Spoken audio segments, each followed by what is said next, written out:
ასე ვიზამდი. ეს კარგად არ გამოვა. ო ჯანდაბა. ო არა, გატეხილია. ბიჭებო, ამას შეხედეთ.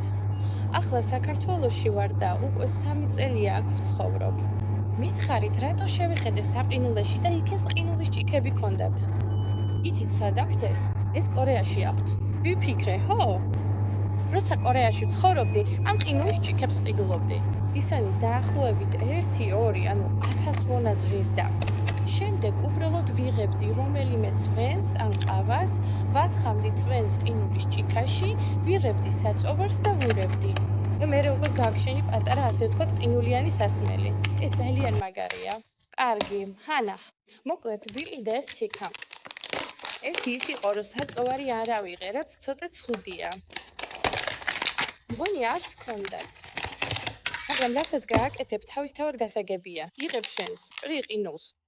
კორეაში უბრალოდ ვამტვრევდით, მაგრამ რადგან ესენი დიდი ყინულის კუბიკებია, საჭირო არ არის. კორეაში უფრო პატეაა. და მერე უბრალოდ ხსნი შენ საყვარელ სასმელს. კარგი, ასე რომ საერთოდ არ უნდა გამომეწურა. არა უშოს. ხო, ჩავასხი თასში. ახლა თასშია და ისევ გადავასხამ. უი, რა ცუდია. ნახე, როგორი იღრება, არა? გავმარჯოს.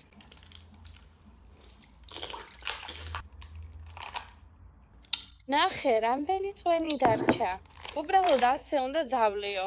მაგრამ ეს ისეთი გამაგრიებელია განსაკუთრებით ზაფხულში. ხო, ზაფხულში აუცილებლად უნდა იყიდოთ ასეთი ყინულის ჭიქები, ახლაც კი, იმიტომ რომ მართლა ძალიან გამაგრიებელია. გმადლობთ. ნახე,